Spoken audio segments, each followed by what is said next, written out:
Hallelujah. കർത്തരുடைய பரிசுத்த நாமத்துக்கு மகிமை உண்டாவதாக. ദൈവത്തിന്റെ വിശുദ്ധ നാമത്തിന് മഹത്വം ഉണ്ടാകട്ടെ.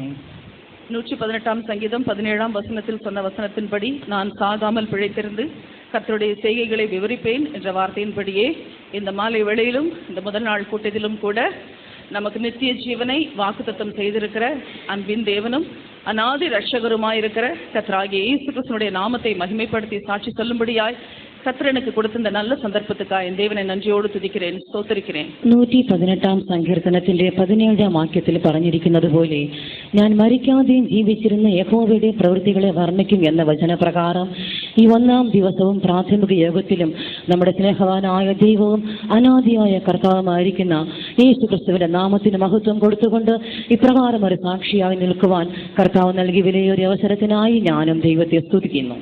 ஒரு நாளும் தயை கண்டேனையா, அந்நாள் என்னை வெறுத்தேனையா. ஒரு நாளும் தயை கண்டேனையா, அந்நாள் என்னை வெறுத்தேனையா. உந்தையை பெரிதையா, என் மேலும் தயை பெரிதையா. உந்தையை பெரிதையா, என்னே உந்தையை பெரிதையா. அன்பே அன்பே அன்பே ஆருயிருறவே ஆனந்தமானந்தமே ஆனந்தமானந்தமே. கர்த்தருடைய பரிசுத்த நாமத்துக்கு ஸ்தோத்திரம். ദൈവത്തിന്റെ വിശുദ്ധ നാമത്തിന് സ്തോത്രം.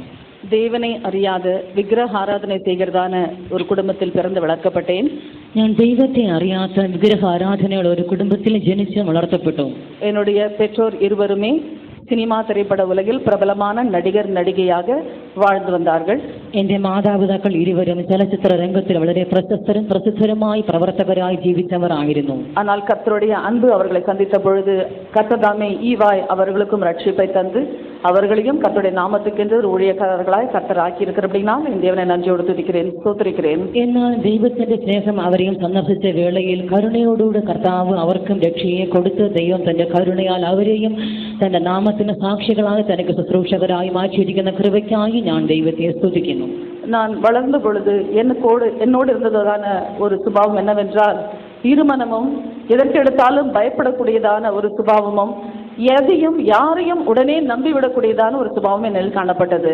ഞാൻ വളർന്നു വരുമ്പോഴും ഇരുമനസ്സുള്ളവരും എല്ലാവരെയും വിശ്വസിക്കുന്നവരും എല്ലാത്തിലും എല്ലാവറ്റിലും പ്രത്യാശിക്കുന്നവളുമായ ഒരു സ്വഭാവം എന്നിലുണ്ടായിരുന്നു. അன்புக்காக ஏங்கி தவித்த நாட்கள் உண்டு.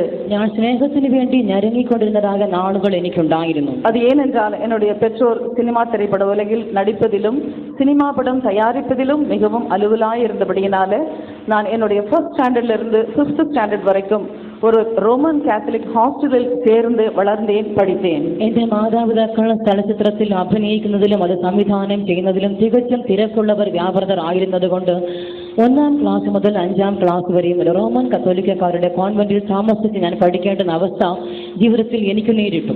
நான் நன்றாய் இருக்க வேண்டும், நன்றாய் படிக்க வேண்டும், நல்ல பேர் புகழ் பெற வேண்டும் என்ற வாஞ்சையோடு கூட என்னுடைய பெற்றோர் எல்லா சௌகரியமும் நிறைந்ததான அந்த ஹாஸ்டல்ல என்னை சேர்த்து படிக்க வைத்திருந்தாலும் மிகவும் முக்கியமான ஒரு காரியம், ஒரு சிறு குழந்தைக்கு அந்த வயதிலே தேவையான பெற்றோர் இருவருடைய அன்பிலும் நான் குறைவுள்ளவளாய் കാണപ്പെട്ടேன். ഞാൻ നന്നായി വളരണം, എല്ലാത്തിലും നന്നായി പഠിക്കണം എന്ന വാഞ്ചയോടുകൂടി ആയിരുന്നു എൻ്റെ മാതാപിതാക്കൾ എന്നെ അന്ന് അങ്ങനെ ഹോസ്റ്റലിൽ ആക്കി തീർത്തത്. എങ്കിൽ പോലും ആ പ്രായത്തിൽ ഒരു കൊച്ചുകുട്ടിക്ക് ഏറ്റവും അത്യാവശ്യമായ കാര്യം തൻ്റെ മാതാപിതാക്കൾ ഇരുവരുടെയും സ്നേഹമായിരുന്നു. എനിക്കും അത് കിട്ടാതെ ഞാൻ അന്യയായി കാണപ്പെട്ടു. அவர்களுக்கு என்மேல் பாசமும் அன்பும் இருந்தாலும் கூட அவர்களோடு கூட இருந்து அதை அனுபவிக்க முடியாத சூழ்நிலையில் நான் இருந்தேன். അവർക്ക് എന്നോട് സ്നേഹവും വാത്സല്യവും ഒക്കെയും ഉണ്ടായിരുന്നെങ്കിൽ പോലും അവരോടുകൂടെ പാർത്ത് അതൊക്കെയും അനുഭവിക്കുവാൻ കഴിയാത്തൊരവസ്ഥയിൽ ഞാനായിരുന്നു. இதனால் சின்ன வயதிலேயே என் இருதயத்தில் பெரிய காயங்கள் ஏற்பட்டது. തന്നിമിത്തം ചെറുപ്രായത്തിൽ തന്നെ എൻ്റെ ഹൃദയത്തിൽ കനത്ത മുറിവുകൾ ഉള്ളവളായി ഞാൻ മാറി. சின்ன குழந்தைகளை பார்த்தால் கூட எனக்கு கோபம் வரும், எரிச்சல் வரும், எனக்கு அவர்களை பிடிக்காது. കൊച്ചു കുഞ്ഞുങ്ങളെ കണ്ടാലും എനിക്ക് അവരെ ഇഷ്ടമില്ല, എനിക്ക് അവരോട് വെറുപ്പും നീരസവും തോന്നുമായിരുന്നു. யார் மீதும் எந்த மனுஷன் மீதும் ஆழமான எந்த ஒரு நம்பிக்கையும் இல்லாதபடி தாமரை மேலே தண்ணியை போலதான் நான் வளர்ந்து வந்தேன். ഞാൻ ആരോടും ഒരു പ്രത്യാശ അറ്റവളെ പോലെ വെള്ളത്തിന്മീത് പൊങ്ങി നിൽക്കുന്ന താമരയെ പോലെ വളർന്നുകൊണ്ടിരുന്നു. என்னுடைய வீட்டில் ஒரு பெரிய பூஜை அறை இருந்தது.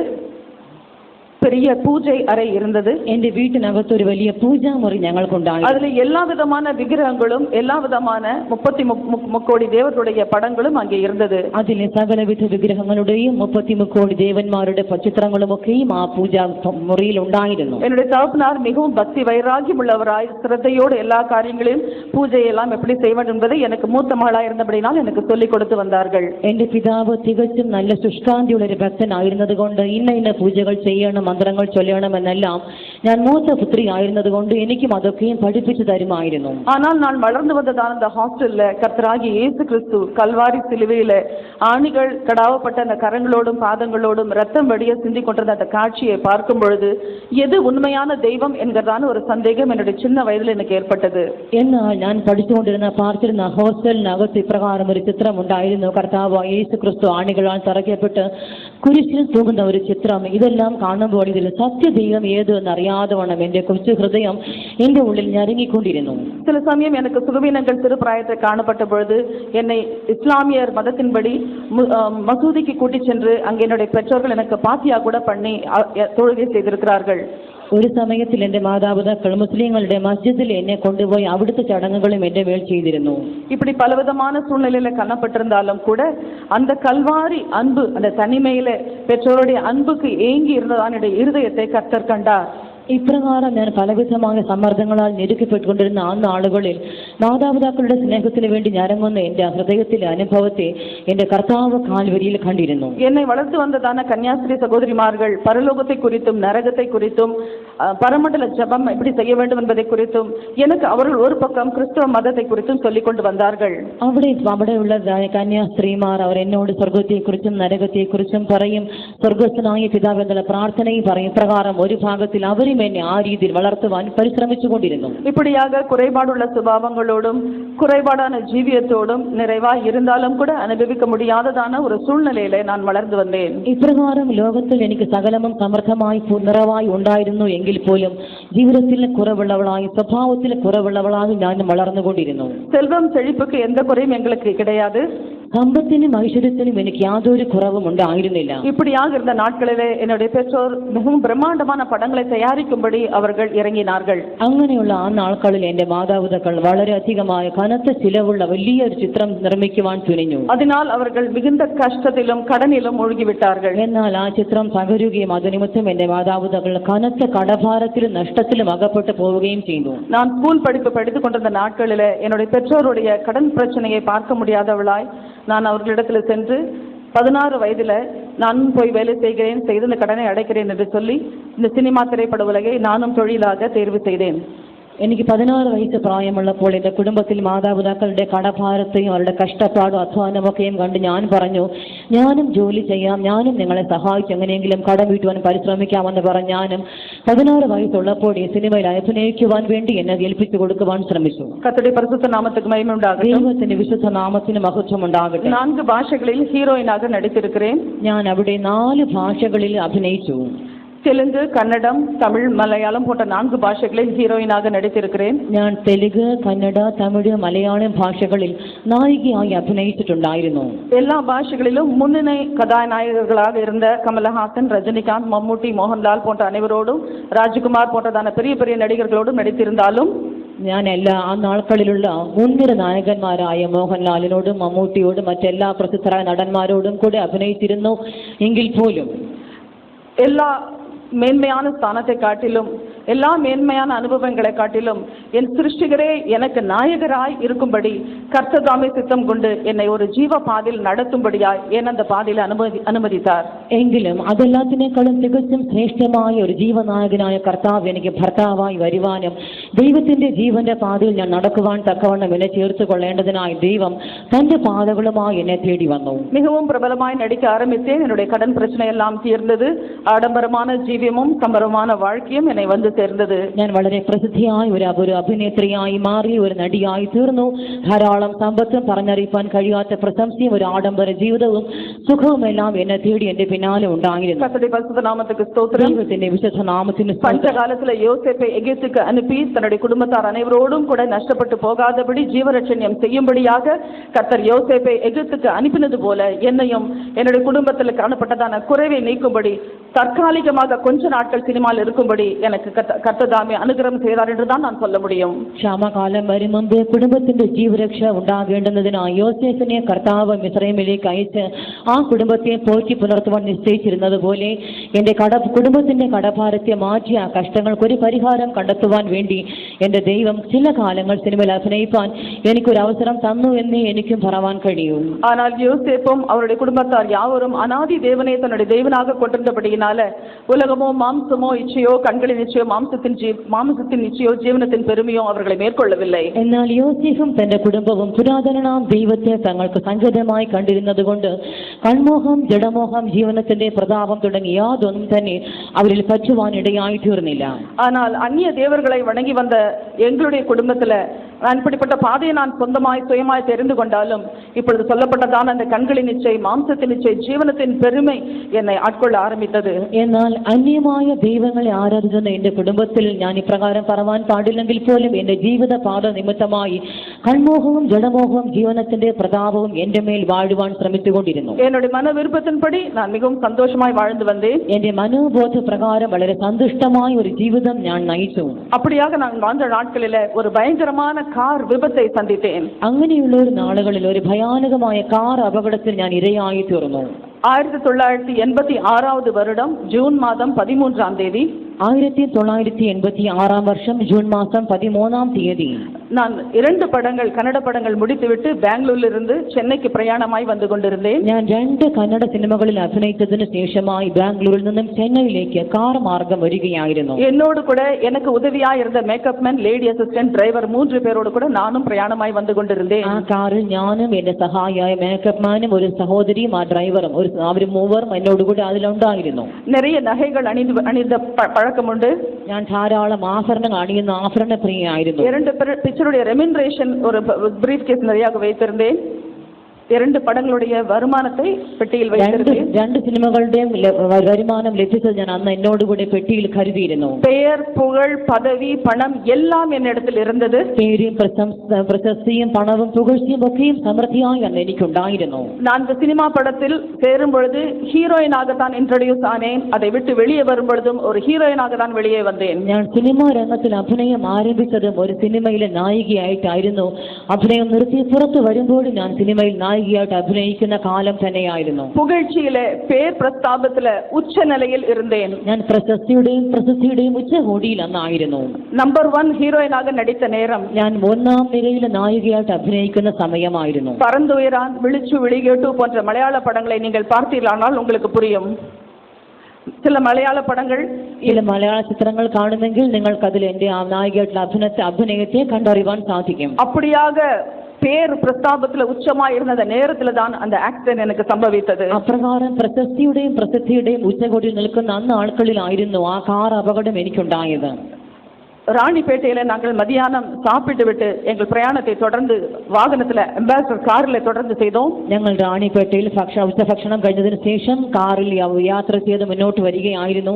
எங்களுடைய எதிரடையாய் வந்ததான ஆவின் மில்க் டேங்கர் மிகவும் வேகமாக ஓடி எங்கள் காரோடு டைரக்ட் கொல்யூஷன் ஆனது. ഞങ്ങൾക്കെതിരെ ഒരു ആവിൻ മിൽക്ക് ടാങ്കർ വരുന്നുണ്ടായിരുന്നു. ഞങ്ങൾ നോക്കിയിരിക്കവേ ആ ടാങ്കർ നേരെ വന്ന് എന്റെ കാറിൽ ഇടിച്ചു. சின்ன வயதிலே எனக்கு இயேசு சுவாமி மிக பிடிக்கும் என்பதனால நான் எப்பொழுதும் பிரயாணம் செய்யும் பொழுது ஷூட்டிங்கு போகும்போது இந்த வேத புத்தகத்தை எடுத்து செல்வேன். ഞാൻ ചെറിയ പ്രായം തുടങ്ങി തന്നെ എനിക്ക് യേശുവിനോട് ഏറെ ഇഷ്ടമുണ്ടായിരുന്നത് കൊണ്ട് ഞാൻ പുറത്തു പോകുമ്പോഴൊക്കെയും ഷൂട്ടിങ്ങിന് പോയാൽ പോലും ഈ വേദപുസ്തകം കയ്യിൽ കരുതുമായിരുന്നു. இந்த வேத புஸ்தகம் அப்பொழுது இந்த வண்டியிலே எனக்கு பின்புறமாக வைத்திருந்தேன். ആ വേളയിലും ഈ വേദപുസ്തകം എന്റെ കാറിൽ എന്റെ പിന്നിൽ എനിക്ക് ഉണ്ടായിരുന്നു. இயேசு என்கிற ஒரு நாமம் மட்டும்தான் தெரியும்.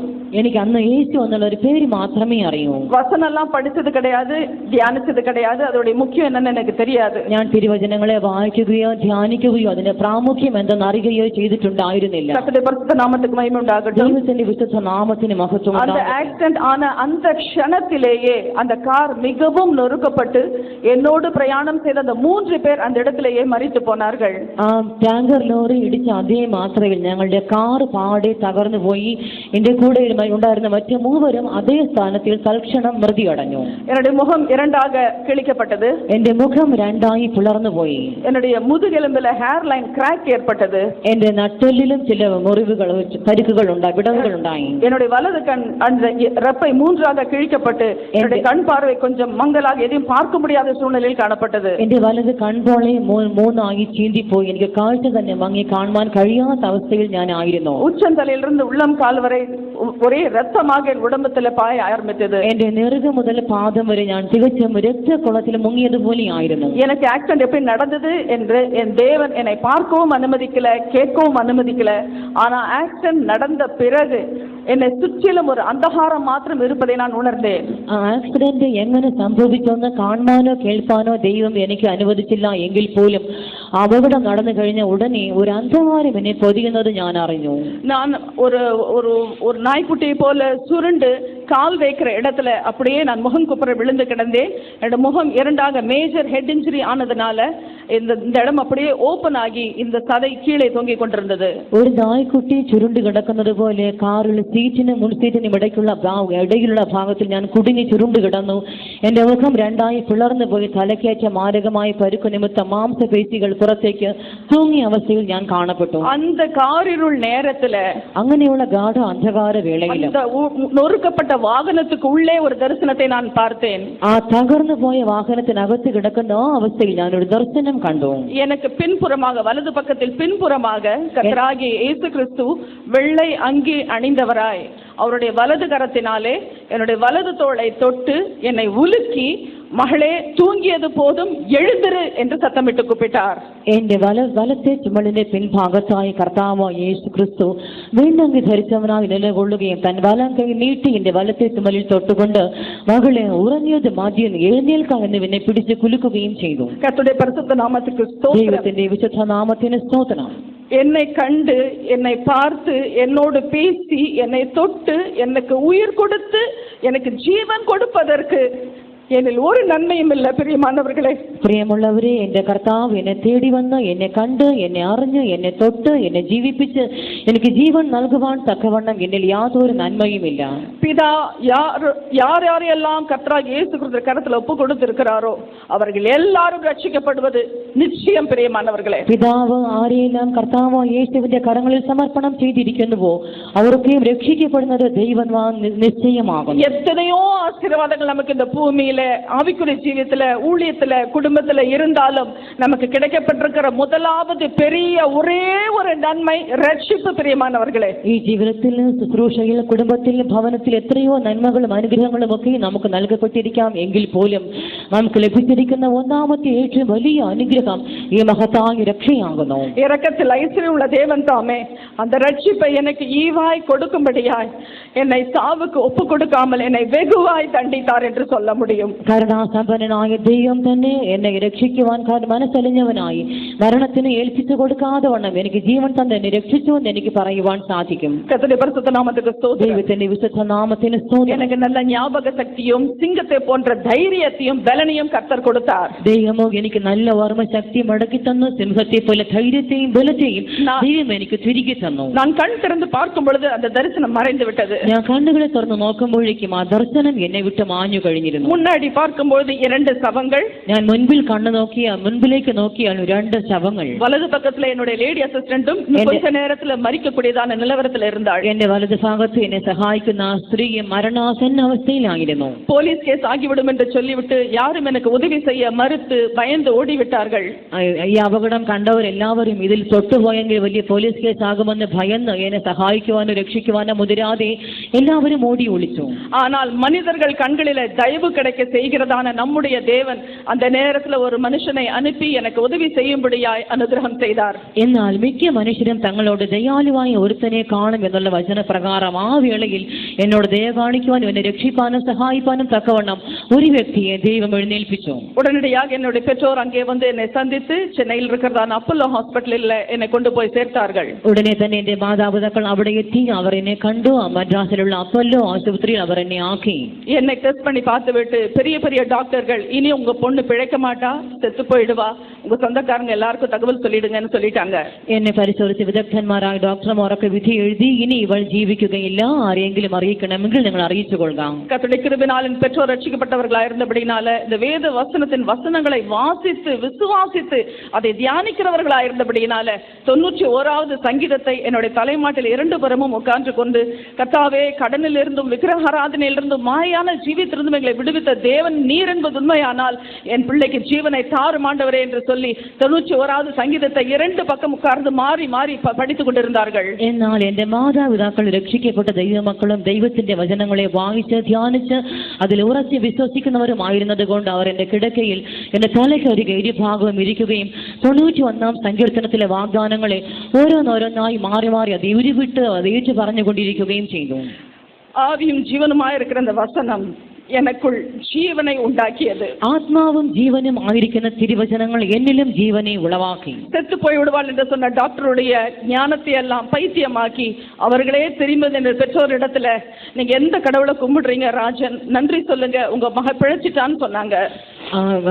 ഞാൻ മരിക്കുമെന്ന് ഏതെല്ലാം ഡോക്ടർമാർ വിധി എഴുതിയോ അവരുടെ വൈദ്യപരമായ ജ്ഞാനത്തൊക്കെ നിരർത്ഥകമാക്കിയ ദൈവം അതേ ഡോക്ടർമാർ വായി തുറന്ന് നിങ്ങളുടെ കുട്ടി ജീവിച്ചിരിക്കുമെന്ന് പറയത്തക്കവണ്ണം ദൈവം ഇടയാക്കി. ஆனால் பிளாஸ்டிக் சர்ஜரி செஞ்சுதான் ஃபேஸ் ஓரளவுக்கு மாற்ற முடியும். ஃபேஸ் ரொம்ப பாதிக்கப்பட்டிருக்கு, ஃபேஸ் ரொம்ப பயங்கரமா இருக்கு, மறுபடியும் சினிமா ப்ரொஃபஷனுக்கு போக முடியாது, கல்யாண ஜீவியம் கூட டவுட் தான் சொன்னாங்க. മുഖത്തിന് വളരെയധികം പരുക്കുള്ളത് കൊണ്ട്, മുഖം വളരെ വിരൂപമായി മാറിപ്പോയത് കൊണ്ട് ഇനി പ്ലാസ്റ്റിക് സർജറി ചെയ്യുന്നെങ്കിൽ മാത്രമേ മുഖം ഭേദമാവുകയുള്ളൂ. അങ്ങനെ ചെയ്താൽ മാത്രമേ വീണ്ടും സിനിമയിൽ അഭിനയിക്കുവാനോ വിവാഹ ജീവിതം നയിക്കുവാനോ പോലും സാധ്യമാവുകയുള്ളൂ എന്നൊക്കെയും അവർ പറഞ്ഞു. பிளாஸ்டிக் சர்ஜரி செஞ்சா கூட முகம் மாறாது, சினிமால போக முடியாதுன்னு சொன்னாங்க. പ്ലാസ്റ്റിക് സർജറി ചെയ്താൽ പോലും ചിലപ്പോൾ സിനിമയിൽ ഇനി അഭിനയിക്കുവാനോ മുഖത്തിനൊരു വ്യത്യാസം വരുത്തുവാനോ സാധിക്കാത്ത അവസ്ഥ ഉണ്ടാകുമെന്നും അവർ പറഞ്ഞു. ஆராய்ந்து முடியாத பெரிய காரியங்களையும் எண்ணி முடியாத அதிசயங்களையும் செய்கிற தேவன் தாமே எந்த பிளாஸ்டிக் சர்ஜரி இல்லாதபடிக்கு, எந்த மெடிக்கல் ஹெல்ப் இல்லாதபடிக்கு முன்பு இருந்ததை காட்டிலும் இன்னும் அதிக சௌந்தரியத்தையும் அழகையும் கர்த்தர் எனக்கு தந்து என்னை ஆரோக்கியப்படுத்தி நான் வீட்டுக்கு செல்ல கிருபை செய்தார். എന്നാൽ ആരാഞ്ഞുകൂടാത്ത അത്ഭുതങ്ങളെയും അസംഖ്യമായ വീര്യപ്രവൃത്തികളെയും ചെയ്യുന്നവനായ ദൈവം ഒരു പ്ലാസ്റ്റിക് സർജറിയോ വേറെ ഏതെങ്കിലും വൈദ്യസഹായമോ കൂടാതെ വണ്ണം എന്റെ മുഖത്തെ പൂർണ്ണമായും ഭേദമാക്കി മുൻപിലത്തതിനേക്കാളും അധികം സൗന്ദര്യമുള്ള മുഖമായി മാറി ഞാൻ ഭവനത്തിലേക്ക് മടങ്ങി ചെല്ലുവാൻ ദൈവം എനിക്ക് കൃപ നൽകി. ஆனால் ஏன் என் ஜீவிதத்தில் இப்படியெல்லாம் நடந்தது என்று எனக்கு அதை நினைத்து பார்க்கவோ தியானிக்கவோ யோசிக்கவோ எனக்கு தெரியாததுனால மறுபடியுமாக நான் சினிமாவில் நடிக்க சென்றேன். എന്നാൽ എന്റെ ജീവിതത്തിൽ ഇങ്ങനെയൊക്കെ സംഭവിക്കുവാൻ കാരണം എന്തെന്ന് വിവേചിക്കുവാനുള്ള ത്രാണി അന്ന് എനിക്കില്ലാതെ പോയിരുന്നത് കൊണ്ട് ഞാൻ വീണ്ടും പഴയതുപോലെ സിനിമാ രംഗത്തേക്ക് മടങ്ങിപ്പോയി. முன்பிருந்ததை காட்டிலும் 4 மடங்கு அதிகமான பேரும் புகழும் பணமும் சம்பளமான ஜீவியமும் அதிகமான ஐஸ்வர்யமும் என்னை வந்து சேர்ந்தது. മുൻപിലത്തെക്കാളും 4 മടങ്ങ് അധികമായ പേരും പ്രശസ്തിയും പുകഴ്ചയും സമ്പത്തും ധാരാളം ആഡംബരവും സുഖവും എല്ലാം എന്നെ വീണ്ടും തേടിയെത്തി. ஆக்சிடென்ட் ஆவதற்கு முன்பதாக இருந்த முகத்தை காட்டிலும் இப்பொழுது இன்னும் அதிகமாய் நன்றாய் அழகாய் இருக்கிறீர்கள் மகாலட்சுமி என்று எல்லாரும் மெச்சிக்கொண்டார்கள். അപകടം വരുന്നതിന് മുൻപത്തേക്കാളും മഹാലക്ഷ്മിയുടെ മുഖം ഇപ്പോൾ ഏറെ ഭംഗിയുണ്ടെന്ന് എല്ലാവരും എന്നെ പ്രശംസിച്ചു. எல்லாம் இருந்தாலும் கூட ஒரு மனுஷனுக்கு தேவையான சமாதானம், நம்பிக்கை, சந்தோஷம், நிம்மதி என்னுடைய ஜீவிதத்துல கொஞ்சமேனும் இல்லாமல் காணப்பட்டது. എന്നാൽ മറുഭാഗത്തിൽ എന്റെ ഇലേക്ക് തിരിഞ്ഞു നോക്കിയാൽ ഇവയെല്ലാം എനിക്കുണ്ടെങ്കിൽ പോലും ഒരു മനുഷ്യന് ഏറ്റവും അത്യാവശ്യമായ സമാധാനമോ സന്തോഷമോ മനസ്വൈര്യമോ സ്വസ്ഥതയോ ഇല്ലാത്തവളായി ഞാൻ കാണപ്പെട്ടു. சின்ன வயதிலிருந்தே முழங்கால் போட்டு இயேசுவை நோக்கி ஜெபிக்கக்கூடியதான அந்த ஜெப சிந்தனை எனக்கு இருந்தபடியினால என்னுடைய ரூம்ல நான் முழங்கால் படியிட்டு, ஆண்டவரே, ஒரு மனுஷனுக்கு, சாதாரண மனுஷனுக்கு தேவையான எல்லாமே எனக்கு இருக்கிறது, ஆனால் ஏன் எனக்கு நிம்மதி இல்லை இல்லை, சமாதானம் இல்லை என்று நான் ஜெபித்த பொழுது இயேசு சுவாமி என்னுடைய இருதயத்தில் திட்டவட்டமாய் எனக்கு ஒரு காரியத்தை வெளிப்படுத்தி கொடுத்தார். லட்சமாய் சம்பாதிக்கிற இந்த சினிமா திரைப்பட உலகை அவருக்காக விட வேண்டும் என்று தேவன் എന്നോട് பேசினார். ഞാൻ ചെറുപ്രായം തുടങ്ങി തന്നെ മുഴങ്കാലുകളെ മടക്കി യേശുവിനോട് പ്രാർത്ഥിക്കുന്ന ശീലം വച്ചിരുന്നത് കൊണ്ട് ഞാൻ എൻ്റെ മുറിക്കകത്ത് മുഴങ്കാലുകളെ മടക്കി പ്രാർത്ഥിച്ചു, കർത്താവേ, ലോകത്തിൽ ഒരു സ്ത്രീക്ക് ആവശ്യമായതൊക്കെയും സമൃദ്ധിയായി തന്നെ എനിക്കുണ്ട് എങ്കിൽ പോലും സമാധാനം സ്വസ്ഥത എനിക്കില്ലാതെ പോകുന്നല്ലോ. ഇതിന്റെ കാരണം എന്താകുന്നത് ഞാൻ പ്രാർത്ഥിക്കവേ ദൈവം കർത്താവായ യേശു ക്രിസ്തു എൻ്റെ ഹൃദയത്തിൽ എനിക്ക് സ്പഷ്ടമായി തന്നെ വെളിപ്പെടുത്തി. ഞാൻ ഏറെയായി സ്നേഹിച്ച് ആദരിക്കുന്ന സിനിമാ ലോകത്തെ ഞാൻ നിർബന്ധമായും നിശ്ചയമായിട്ടും വിട്ടു തിരികെ തന്നെ വേണമെന്ന് ദൈവം എന്നോട് സംസാരിച്ചു. கர்த்தர் நல்லவர், அவர் கிருபை என்றும் உள்ளது. ദൈവം യഹോവ നല്ലവൻ, അവന്റെ ദയ എന്നേക്കുമുള്ളത്. அந்த ரூமை விட்டு நான் வெளியே வரும் பொழுது நல்ல தீர்மானமான ஒரு முடிவை எடுத்து என் தாயார் இடத்துல வந்து சொன்னேன், அம்மா இனிமேல் நான் சினிமா நடிக்க மாட்டேன், வாங்கின அட்வான்ஸை திருப்பி கொடுத்துருங்க, இந்த சினிமா திரைப்பட உலகை கர்த்தராகிய இயேசு கிறிஸ்து நாமத்தின் மகிமைக்காக மாத்திரம் விடுகிறேன் என்று சொல்லி വിടുമ്പടിയായി കർത്തർ കൃപ ചെയ്താർ. ഞാൻ അന്ന് പ്രാർത്ഥിച്ചു കഴിഞ്ഞ് എൻ്റെ മുറിയെ വിട്ട് പുറത്തിറങ്ങി കഴിഞ്ഞപ്പോൾ ഹൃദയത്തിൽ ഒരു ഉറച്ച തീരുമാനം നിശ്ചയിച്ചു ഞാൻ വന്നു കഴിഞ്ഞിരുന്നു. ഞാൻ എൻ്റെ അമ്മ അടുക്കൽ പോയി പറഞ്ഞു, അമ്മേ, ഞാൻ ഇനി ഒരു കാരണവശാലും സിനിമയിൽ ഞാൻ അഭിനയിക്കുവാൻ പോകുന്നില്ല.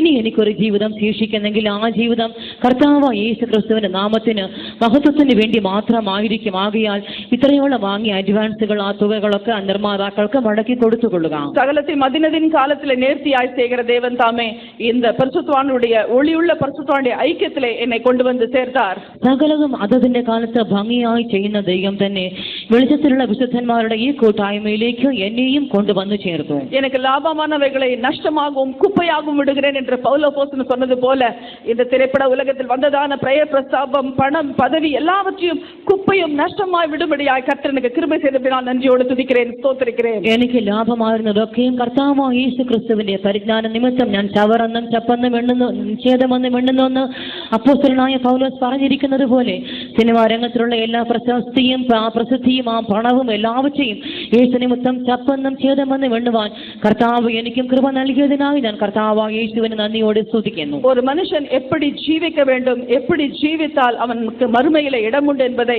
திட்டவட்டமாக எச்சரிப்பின் சத்தத்தோடு கண்டிப்போடு போதித்து கொடுக்கிற இந்த பரிசுத்தவானுடைய ஐக்கியத்தில் நான் பெற்றுக்கொண்ட சத்தியம் இதுவரையிலும் என்னை நிறைவாய் நடத்தி கொண்டு வருகிறது. பிரியமானவர்களே, ഒരു മനുഷ്യൻ എപ്രകാരം ജീവിച്ചാൽ തനിക്ക് സ്വർഗത്തിൽ എത്തിച്ചേരാം, താൻ അതിനുവേണ്ടി എപ്രകാരമെല്ലാം പരിശ്രമിക്കണം എന്നെല്ലാം വളരെ സ്പഷ്ടമായി വ്യക്തമായി പഠിപ്പിക്കുന്ന ഈ കൂട്ടായ്മയിൽ ഇത്രയോളമായി ഉറച്ചു നിൽപ്പാനും അതിനൊത്തവണ്ണം കർശനമായ ജീവിത പാതകളെ ക്രമീകരിക്കുവാനും എന്റെ കർത്താവ് എന്നോളമായി എന്നെയും സഹായിച്ചുകൊണ്ടിരിക്കുന്നു. கொலோசியர்ல சொன்னப்பட்ட வசனத்தை போல எந்த மனுஷனுக்கும் புத்தி சொல்லி எல்லா ஞானத்தோடும் இயேசுவையே அறிவித்து போதிக்கிறதான இந்த ஒளியுள்ள பரிசுத்தவானுடைய ஐக்கியத்தில் நான் பெற்றதான உபதேச சத்தியங்கள் எனக்கு ஆழமாக என் குடும்பத்துக்கு ஆழமான அஸ்திபாரமாக இருக்கிறபடினால் என் தேவனை நன்றியோடு நான் துதிக்கிறேன், ஸ்தோத்திரிக்கிறேன். കൊലോസ്യ ലേഖനത്തിൽ വായിക്കുന്നത് പോലെ ഞങ്ങൾ അതിനുവേണ്ടി ഏത് മനുഷ്യനോടും സകല ജ്ഞാനത്തോടും കൂടെ ഉപദേശിക്കുകയും പ്രബോധിപ്പിക്കുകയും ചെയ്യുന്ന വചനപ്രകാരമുള്ള ഈ കൂട്ടായ്മയ്ക്കകത്ത് ഞാൻ പ്രാപിച്ചതായി ആത്മീകമായ ആഴമായ ഉപദേശങ്ങൾ എനിക്കും എൻ്റെ കുടുംബത്തിനും ആഴമേറിയ ഉത്തരമുള്ള അടിസ്ഥാനമായി മാറിയിരിക്കുകയാൽ ഞാൻ കർത്താവായ യേശു ക്രിസ്തുവിനെ നന്ദിയോടുകൂടെ സ്തുതിക്കുന്നു. 91வது வருடம் ஜூன் மாதம் 6ஆம் தேதி முழுக்க ஞானஸ்நான சத்தியத்துக்கு கீழ்ப்படியும்படியாய் கர்த்தர் எனக்கு கிருபை செய்தார். 91ാം വർഷം ജൂൺ മാസം 6ആം തീയതി മുഴുവൻ സ്നാനം സ്വീകരിക്കുവാൻ കർത്താവിനെ സഹായിച്ചു. ஞானஸ்நானம் எடுப்பதற்கு முன்பதாகவே பரிசுத்தாவினுடைய அபிஷேகத்தை அந்நிய பாஷை அடையாளத்தோடு கர்த்தர் எனக்கு தந்து என்னுடைய குறைவுள்ள சுபாவங்கள், பலவீனமான சுபாவங்களை எல்லாம் அவருடைய கண்ட்ரோல்ல வைத்து நடத்தும்படியாய் ஆவியானவர் பிரதானமாய் எனக்குள் வந்தபடினால் தேவனை நன்றியோடு துதிக்கிறேன், ஸ்தோத்திரிக்கிறேன். ജലസ്നാനം സ്വീകരിക്കും മുമ്പായി തന്നെ പരിശുദ്ധാത്മാവിന്റെ കർത്താവിനെ അഭിഷേകം ചെയ്യുകയും എന്റെ ജീവിതത്തിൽ ബലഹീനമായ കുറവുള്ള എല്ലാ സ്വഭാവങ്ങൾക്കും മീതെയും പരിശുദ്ധാത്മാവ് ബലത്തോടുകൂടി ആധിപത്യം ചെലുത്തി വാഴുവാൻ തക്കവണ്ണം തന്റെ ആത്മാവിന്റെ ശക്തിയാൽ കർത്താവ് എന്നെ നിറച്ച് എന്നെ ഉറപ്പിച്ചതിനായി ഞാനും ദൈവത്തെ നന്ദിയോടുകൂടി സ്തുതിക്കുന്നു, സ്തോത്രം ചെയ്യുന്നു.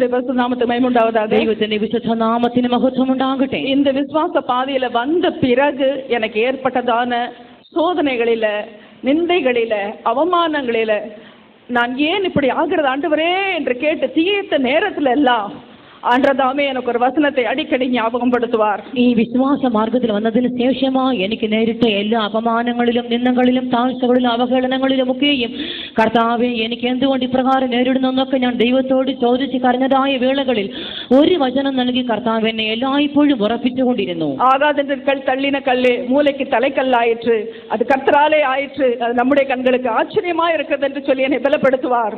വീട്ടുകാർ പണിയുന്നവർ തള്ളിക്കളഞ്ഞ കല്ല് തന്നെ വീട്ടിന് മൂലക്കല്ലായി തീർന്നിരിക്കുന്നു. ഇത് യഹോവയാൽ സംഭവിച്ചു, നമ്മുടെ കണ്ണിൽ ഇത് ആശ്ചര്യമായിരിക്കുന്ന വചനത്തെ നൽകി എന്റെ ദൈവം തന്നിൽ എന്നെ സ്ഥിരപ്പെടുത്തിക്കൊണ്ടിരിക്കുന്നു. நான் பெரியவள் ஆன பிறகு கூட நான் எத்தனையோ நாட்கள் என்னுடைய கணவரிடத்திலும் எனக்கு தெரிந்தவர்களிடத்திலும் ஏன் என் பெற்றோரிடத்திலும் கூட நான் சொல்லி நான் வியாகுலப்பட்ட ஒரு முக்கியமான விஷயம் என்னவென்றால், ஏன் சின்ன வயசுலேருந்தே எனக்கு பாடு கஷ்டம் துன்பம், ஏன் எனக்கு யாருடைய அன்பும் கிடைக்க மாட்டேங்குது, ஏன் எனக்கு அன்பு கிடைச்சா கிடைக்காத மாதிரி இருக்குது, கிடைக்காதது கிடைச்ச மாதிரி இருக்கு, ஏன் இப்படிப்பட்ட ஒரு கடினமான பாதையில் நான் ரட்சிக்கப்பட்ட பிறகு கூட எனக்கு இது தொடருதேன்னு சொல்லி நான் அங்கலாய்த்தது உண்டு. பிரியமானவர்களே, ഞാൻ വളർന്നതിന് ശേഷം എൻ്റെ മാതാപിതാക്കളോടും ഭർത്താവിനോടും എനിക്ക് എൻ്റെ സുഹൃത്തുക്കളോടും ഒക്കെയും ഞാൻ രക്ഷിക്കപ്പെട്ട ശേഷം പോലും എന്തുകൊണ്ട് എനിക്ക് മാത്രം ഇത്രമാത്രം കഠിനമായ കഷ്ടങ്ങൾ, ഈ പാതകൾ, സ്നേഹം കിട്ടുന്നില്ലല്ലോ, കിട്ടിയാലും അത് അനുഭവിക്കാൻ സാധിക്കുന്നില്ലല്ലോ, എനിക്ക് മാത്രം എന്തുകൊണ്ട് ഇങ്ങനെയുള്ള വഴികളെന്നൊക്കെ ഞാൻ പറഞ്ഞ് ഞാൻ കരയുമായിരുന്നു. ஆனால் இப்பொழுது பாடப்பட்டதான தமிழ் பாட்டினுடைய தலைப்பு அமேசிங் லவ். എന്നാൽ ഇപ്പോൾ നാം പാടിയതായ തമിഴ് പാട്ടിന്റെ തലക്കെട്ട് അത്ഭുതകരമായ സ്നേഹം എന്നാകുന്നു. கர்த்தர் யாரை அதிகமாய் நேசிக்கிறாரோ அவர்கள் மனிதர்களை சார்ந்திருக்க தேவன் விடமாட்டார். അതെ, ദൈവം ആരെ ഏറെയായി സ്നേഹിക്കുന്നുവോ അവർ മനുഷ്യനെ ആശ്രയിച്ചിരിക്കുവാൻ ദൈവം ഒരു നാളും അനുവദിക്കുകയില്ല.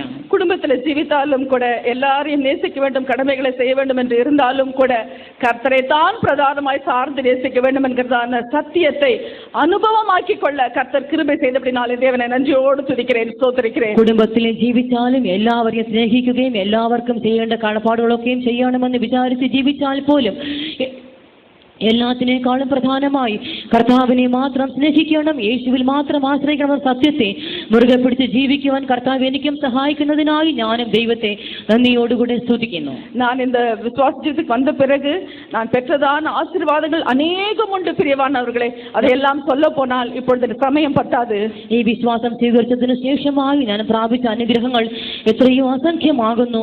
അതൊക്കെയും പറവാൻ തുനിയുന്നെങ്കിൽ ഇപ്പോൾ സമയം പോരാ. திடநம்பிக்கை கர்த்தர் கொடுத்திருக்கிறார். ഉറച്ച പ്രത്യാശയെ ദൈവം നൽകിയിരിക്കുന്നു. മരണത്തിற்கு பிறகு ஒரு ஜீவியம் உண்டுங்கிற நிச்சயத்தோடு ஓடும்படியான கிருபை செய்திருக்கிறார். മരണാനന്തരമായ ഒരു ജീവിതമുണ്ടെന്നുള്ള നിശ്ചയത്തെ പിടിച്ചുകൊണ്ട് ഓടുവാൻ ദൈവം സഹായിച്ചുകൊണ്ടിരിക്കുന്നു. மாயை வெறுக்கும்படியாய் கர்த்தர் கிருபை செய்திருக்கிறார். മായയെ വെറുത്തു കളവാൻ ദൈവം സഹായിച്ചിരിക്കുന്നു. உண்மை எது சத்தியம் எது என்பதை பகுத்தறியும்படியான ஞானத்தை கொடுத்திருக்கிறார். സത്യത്തെയും പരമാർത്ഥതയും തിരിച്ച് വിവേചിച്ച് അറിവാൻ തക്ക ജ്ഞാനം ദൈവം നൽകിയിരിക്കുന്നു. என்னுடைய பிள்ளைகளை கூட சத்தியத்தில் வளர்க்கும்படியாய் கர்த்தர் கிருபை செய்திருக்கிறார். എന്റെ മക്കളെയും ഇതേ സത്യത്തിൽ വളർത്തുവാൻ ദൈവം കൃപ നൽകിയിരിക്കുന്നു. സത്യത്തെ അറിവീர்கள், സത്യം ഉങ്ങളെ വിടുതലയാക്കും. അതെ, നിങ്ങൾ സത്യം അറിയുകയും സത്യം നിങ്ങളെ സ്വതന്ത്രന്മാരാക്കുകയും ചെയ്യും. மரித்து கிடந்த என்னையும் தேவன் நேசித்து எனக்கு மறுஜீவன் கொடுத்து இந்த அழமான இந்த ஒளி நிறைந்த பிரசோண்ட ஐக்கியத்தில் கொண்டு வருவதற்கு எனக்கு எந்த ஒரு மேன்மையும் இல்லை பிரியமானவர்களே. മരിച്ചുപോയ എന്നെയും കർത്താവ് പുതുജീവൻ നൽകി വീണ്ടും ജീവനിലേക്ക് ഉദ്ധരിച്ച് ഇപ്രകാരം നടത്തുവാൻ തക്കവണ്ണം എന്നിൽ യാതൊരു നന്മയും ശേഷിപ്പില്ല. ஆனால் சந்ததி சந்ததியாய் கிறிஸ்தவர்களாய் பிறந்தவர்கள், கிறிஸ்துவை அறிந்திருக்கிறேன் என்று சொல்லுகிறவர்கள் ஆழமான சத்தியத்துக்கு ஒப்பு கொடுக்க முடியாதபடிக்கு உலகத்திலும் மாயையிலும் புகழிலும் பணத்திலும் சிக்குட்டு தவிப்பதை பார்க்கும் பொழுது எங்களுக்கு மிகவும் வேதனையா இருக்கிறது. എന്നാൽ പാരമ്പര്യമായ ക്രൈസ്തവരായ തലമുറകളായ ക്രൈസ്തവ പാരമ്പര്യത്തെ മുറുകെ പിടിച്ച് ജീവിച്ച് ജനിച്ച് വളർന്നവർ പോലും ഈ ഉന്നതമായ മൂല്യങ്ങളെ തള്ളിക്കളഞ്ഞ് അധപതിച്ച് ജീവിക്കുന്നത് കാണുമ്പോൾ ഹൃദയത്തിൽ കടുത്ത ദുഃഖം ഉളവാവുകയും ചെയ്യുന്നു. എന്നെ പാർക്കുന്നതും കേൾക്കുന്നതുമാണ് എൻ അരുമயான സഹോദരനെ സഹോദരിയെ. എന്നെ കേൾക്കുകയും കാണുകയും ചെന്ന് പ്രിയ സഹോദരനെ സഹോദരിക്ക്, സിനിമാவை ലേസിல விட முடியாது. സിനിമയെ നിങ്ങൾക്ക് ലഘുവായി വിട്ടുകളവാൻ കഴിയില്ല. അതൊരു ഉളയാന சேரு, അത് കുഴഞ്ഞ ഒരു ചേറാകുന്നു. അതിലെ விழுந்தவர்கள் வெளியே வர முடியாது. അതിൽ കുടിഞ്ഞു വീണ് പോയവർ പിന്നീട് പുറത്തു വരുവാൻ കഴിയില്ല. யாராவது உதவி செய்ய தூக்கி எடுக்க நினைத்தாலும் அது அவர்களையும் சேர்த்து இழுத்து விடும். ഒരു പക്ഷേ ആരെങ്കിലും ഇവരെ വലിച്ച് പുറത്തെടുക്കാൻ ശ്രമിച്ചാൽ ആ ചേച്ചു കുഴി ഇവരെയും കൂടെ വലിച്ച് അതിലേക്ക് തള്ളിക്കളയും. அமிழ்ந்து போகாதபடி பேதுருவை அற்ப விசுவாசியே ஏன் அவிசுவாசப்பட்டாய் என்று கடிந்து கொண்டாலும் அவன் மீது இரக்கம் வைத்து அவனை தண்ணீரில் மேல் நடக்க செய்த தேவனுடைய அன்புக்காக என் தேவனை நன்றியோடு துதிக்கிறேன், ஸ்தோத்திரிக்கிறேன். മുങ്ങി പോകാതെ പത്രോസിനെ വലങ്കെ നീട്ടി പിടിച്ച് അല്പവിശ്വാസിയെ നീ എന്തിനു സംശയിച്ചു എന്ന് പറഞ്ഞ് വെള്ളത്തിന് മേൽ നടക്കുമാറാക്കിയ കർത്താവിന്റെ അളവറ്റ കരുണയ്ക്കായി കൃപയ്ക്കായി ഞാനും ദൈവത്തെ നന്ദിയോടുകൂടെ സ്തുതിക്കുന്നു. என்னுடைய அற்ப விசுவாசத்தை கூட கர்த்தர் மன்னித்து நல்ல ஒரு விசுவாசியா இருக்க வேண்டும் என்று தொடர்ந்து இந்த பரிசுத்தவானுடைய ஐக்கியத்தில் வைத்து நடத்த வேண்டும். அதற்காக பரிசுத்தவான்களும் தேவஜனங்களும் எனக்காகவும் என்னுடைய குடும்பத்துக்காகவும் ஜெபிக்கும்படியாக കേട്ടുകൊള്ളുகிறேன். എന്റെ അല്പവിശ്വാസത്തെയും കർത്താവ് ക്ഷമിക്കുകയും പൂർണ്ണ വിശ്വാസമുള്ള ആളെ വിശുദ്ധന്മാരുടെ കൂട്ടായ്മയിൽ അന്ത്യത്തോളം സ്ഥിരമായി ഓടുവാൻ കർത്താവ് എന്നെയും സഹായിക്കേണ്ടുന്നതിനായി എനിക്കായും എന്റെ കുടുംബത്തിനായും എല്ലാവരും പ്രാർത്ഥിക്കണമെന്ന് പ്രാർത്ഥനയ്ക്കായി അപേക്ഷിക്കുന്നു. சரீரப்பிரகாரமான உலக பிரகாரமான எல்லா தேவைக்கும் இயேசுவே எங்களுக்கு போதுமானவராக இருக்கிறபடியால் தேவனை நன்றியோடு துதிக்கிறேன், ஸ்தோத்திரிக்கிறேன். ആത്മീകമായ ശാരീരികമായ ഭൗമികമായ ഞങ്ങളുടെ സകല ആവശ്യങ്ങൾക്കും യേശു മാത്രം ഞങ്ങൾക്ക് മതിയായവനായി കൂടെ ഇരിക്കുകയാൽ ഞാൻ ദൈവത്തെ നന്ദിയോടുകൂടെ സ്തുതിക്കുന്നു. இப்படிப்பட்டதான ஒரு நல்ல ஐக்கியத்தை எங்களுக்கு தந்ததான தேவனை நாங்கள் துதித்து ஆண்டவரை மகிமைப்படுத்தி நன்றியோடு ஒரு பாடலை பாடி என்னுடைய சாட்சியை முடிக்க நான் வினைகிறேன். ഇങ്ങനെയുള്ള ഒരു ആത്മീകമായ ജീവിതം നൽകി ആ ദൈവത്തെ നന്ദിയോടുകൂടി സ്തുതിച്ചു ഒരു പാട്ട് പാടി ഞാൻ എന്റെ സാക്ഷ്യത്തെ അവസാനിപ്പിക്കുവാൻ വാഞ്ചിക്കുന്നു. നിന്ദകൾ പഴികളും സൂழ்ந்திட்ட வேளை நித்தமும் நெருக்கத்தால் தவித்த வேளை நிந்தைகள் பழிகளும் சூழ்ந்திட்ட வேளை நித்தமும் நெருக்கத்தால் தவித்த வேளை பயப்படாதே என்று நீ தேற்றியே பாசம் கொண்டு அழைத்தீரல்லவோ பயப்படாதே என்று நீ தேற்றியே பாசம் கொண்டு அழைத்தீரல்லவோ சரோனின் ரோஜாவே பள்ளத்தாக்கின் லீலியே உம் அன்பு எத்தனையோ ஆச்சரியம் சரோனின் ரோஜாவே பள்ளத்தாக்கின் லீலியே உம் அன்பு எத்தனையோ ஆச்சரியம் உம்மை மாத்திரம் நான் நேசித்திடுவேன் அன்பே உம்மையே நான் சேவித்திடுவேன் உம்மை மாத்திரம் நான் நேசித்திடுவேன் அன்பே உம்மையே நான் சேவித்திடுவேன். அன்பான தேவஜனங்களே, இங்கே வருவதற்கு முன்பதாக நான் ஒரு சின்ன வீடியோ காட்சியை பார்த்துவிட்டு வந்தேன். പ്രിയ ദൈവജനമേ, ഞാൻ ഇവിടേക്ക് വരും മുമ്പായി ഒരു ചെറിയ വീഡിയോയിൽ ഒരു കാഴ്ച ഇങ്ങനെ കണ്ടു. அதுல RFDI சிப் என்கிறதான 666 முத்திரையை தரித்து கொண்டவர்கள் தான் இந்த பூமியிலே வாங்கவும் விற்கவும் முடியும் என்கிறதான அந்த சிப்பில் இருக்கிறதான செய்தியை நான் கேட்டேன். അതിൽ RFDI എന്നുള്ള മൈക്രോ ചിപ്പ് ധരിച്ചവർ, അതായത് 666 എന്ന മുദ്ര ഏറ്റവർ, ഇവർക്ക് മാത്രമേ വിൽക്കുവാനും വാങ്ങുവാനും കഴിയുകയുള്ളെന്നുള്ളതായ ഒരു ചെറിയ ചിത്രം ഞാൻ കണ്ടു. ஒரு அரிசி அளவுக்கு தான் அந்த சிப் இருக்கிறது. അത് ഒരു അരിമണിയോളം മാത്രമേ വലിപ്പമുള്ളൂ. ஒரு இன்ஜெக்ஷனில் அந்த அரிசி மாத்திரம் இருக்க இந்த சிப்பை ஏற்றி கையில அந்த நர்வ்ஸ்ல இன்ஜெக்ஷன் வைத்து ஏற்றுகிறார்கள். ഒരു കുത്തിവയ്പിൽ കൂടെ അരിമണിയോളം വലിപ്പമുള്ള ആ ചിപ്പ് അവർ നമ്മുടെ ഞരമ്പുകളിലേക്ക് കയറ്റി വിടുന്നു. பணம் கையில் எடுத்துட்டு போக வேண்டாம், கார்டு எடுத்துக்கிட்டு போக வேண்டாம், ஆனா செல்போன் இருந்தா போதும். கையில் அந்த சிப் இருக்கிறதுனால நீங்க எங்கேயும் வாங்கவும் விற்கவும் செய்யலாம். പണമോ കാറോ ഒന്നും ആവശ്യമില്ല. സെൽഫോണും ഈ ചിപ്പും ഉണ്ടായിരുന്നാൽ മാത്രം മതി. എവിടെ പോകാം, എന്ത് വേണമെങ്കിലും വാങ്ങുകയും വിൽക്കുകയും ചെയ്യാം. ஏற்கனவே அந்த மனிதர்கள் உடம்புல பொருத்த ஆரம்பித்து விட்டார்கள். അവർ നേരത്തെ തന്നെ ഇതെല്ലാം തന്നെ ധരിച്ച് പ്രവർത്തിക്കുവാൻ തുടങ്ങി കഴിഞ്ഞിരിക്കുന്നു. கொஞ்ச நேரத்துக்கு முன்பதாக பரிசுத்தவான் சொன்னது போல தேவன் சொன்ன எல்லா அடையாளங்களும் நிறைவேறி கொண்டு வருகிறது. பிரியமானவர்களே, സമയം മുൻപ് നമ്മുടെ പ്രിയപ്പെട്ട വിശുദ്ധൻ പറഞ്ഞതുപോലെ കർത്താവ് ഒരു ചെയ്ത അടയാളങ്ങൾ എല്ലാം നിറവേറിക്കൊണ്ടിരിക്കും. இனி சமயம் இல்ல, ഇനി സമയം ഇല്ല. வாழ்க்கையில ஏன் கஷ்டங்கள் நடந்தது என்று யோசிப்பதற்கு கூட நேரம் கிடையாது. ജീവിതത്തിൽ എന്തിന് ഇത്രയെല്ലാം കഷ്ടങ്ങൾ എന്ന് ചിന്തിക്കുവാൻ പോലും സമയമില്ല. கசப்பை மதுரமாய் மாற்றுகிற தேவன், தீமையை நன்மையாய் மாற்றுகிற தேவன், சாபத்தை ஆசீர்வாதமாய் மாற்றுகிற தேவன் நம்மளுடைய நஷ்டம் என்று நினைக்கிறவர்களையும் லாபமாய் மாற்றுவார். കൈപ്പിനെ മധുരമാക്കി മാറ്റുന്നവനായ ദൈവം, തിന്മയെ നന്മയാക്കി മാറ്റുന്നവനായ ദൈവം, നഷ്ടങ്ങളെല്ലാം ലാഭമായി മാറ്റുന്നവനായ ദൈവം നമ്മുടെ ജീവിതങ്ങളിൽ അനുഗ്രഹങ്ങളുടെ സമൃദ്ധിയെ പകരുക തന്നെ ചെയ്യും. எந்த ஹிந்து தெய்வமும் எனக்கு தரிசனமாகல. യാതൊരു ഹൈന്ദവ ദൈവം എനിക്ക് പ്രത്യക്ഷമായി വന്നില്ല. எந்த முஸ்லிம் தெய்வமும் எனக்கு தரிசனமாகல. ഏതൊരു മുസ്ലിം ദൈവത്തെയും ഞാൻ കണ്ടില്ല. கர்த்தராகிய இயேசு கிறிஸ்து மட்டும்தான் நேற்றும் இன்றும் என்றும் மாறாதவராய் இன்றும் நம்ம மத்தியில ஜீவிக்கிறாய் இருந்த அந்த ஒரே தெய்வம் தான் எனக்கு தரிசனமானார். കർത്താവായ യേശു ക്രിസ്തു ഇന്നലെയും ഇന്നും ജീവിക്കുന്ന ഏക ദൈവം അവൻ മാത്രമാകുന്നു എനിക്ക് ദർശനം നൽകിയവൻ. இனி இருக்கிற இந்த கொஞ்ச நாட்களை கொஞ்ச வருஷங்களை இயேசுவை மாத்திரம் நோக்கி பார்த்து நாம் முன்னேறி செல்ல நம்மை ஒப்பு கொடுப்போமாக. ശേഷിക്കുന്ന ചില നിമിഷങ്ങൾ ചുരുക്കം നാളുകൾ യേശുവിനെ മാത്രം നോക്കി മുന്നേറുവാനായി നമ്മെ സമർപ്പണം ചെയ്യാം. கர்த்தருடைய நாமத்துக்கே மகிமை உண்டாவதாக. ദൈവനാമത്തിന് മഹത്വം ഉണ്ടാകട്ടെ. Praise the Lord. ஸ்தோத்திரம் செய்யாம்.